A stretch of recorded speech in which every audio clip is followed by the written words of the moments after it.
Zdaj pa eno bolj živahno temo. Ste za? Hladna vojna 2. Isto kot hladna vojna 1, sam bolj vroča. Dajmo reči mlačna vojna. No, začetek marca so v Angliji poskusili zastrupiti ruskega dvojnega agenta. Zdaj ne bi ga Rusi eliminirati hoteli, ne pa so hoteli tako, da so mu kljuko namazali z živčnim strupom. Klasična potegavščina, ki je pa šla predaleč. Mi smo v šoli naravi kljuke mazali s kolodontom, ne? Kje so pa pač s strupom, ki skrči mišice. Žur, večji žur je, ne?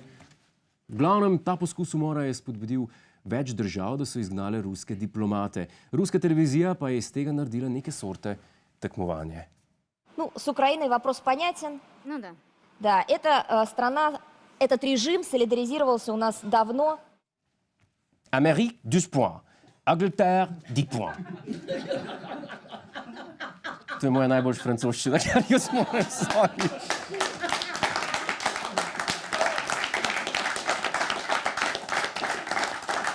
Ampak to gre zdaj za res. Amerika je izgnala 60 ruskih diplomatov, Velika Britanija 23, Ukrajina pa 13. Kaj pa Slovenija? Slovenija v mednarodnem vohunskem škandalu, zaradi katerega svet drsi v najhujši konflikt po koncu hladne vojne, ostaja lojalna Rusiji in ne Zahodu. Sloveniji 0 point. Ampak zakaj? Dajte mi povedati. Dobro, niso vsi Sloveniji mnenja, da bi se morali bati Putina. Pahor je na primer rekel, da smo v dobrih odnosih z Rusijo, ampak da je treba biti solidaren z Britanci in z NATO-om. A uganete, kdo je Borutov največji kritik? Luka! Ne ta Luka. Ta Luka. Borutov sinko je rekel, da bi bil izgon Rusov brez glava zunanja politika. Bravo, Luki. Prvič si se uprl fotru. Bravo. Hitro rastejo, ne daj te.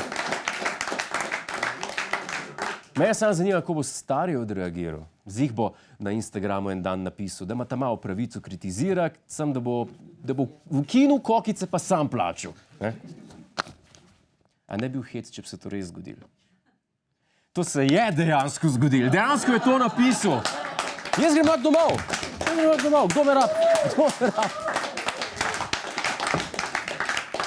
No, če sami delajo to. Edin čakajte, imam eno vprašanje, gospod predsednik. Borut, a se ti res nič ne bojiš Putina? Glej, Rjavca pa Židana kot repetata. Ti pa čist nič. Človek jaha žrebce pa raketama. A nas boš branil, če nas napadejo Rusi? No doubt about it. No doubt about it. Ok, vsi smo pomirjeni.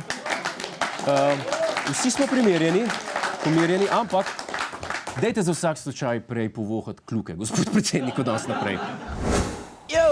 To je naš YouTube kanal.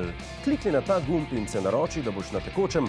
Polajkaj nas tudi na Facebooku in na Twitterju. Pa po pameti!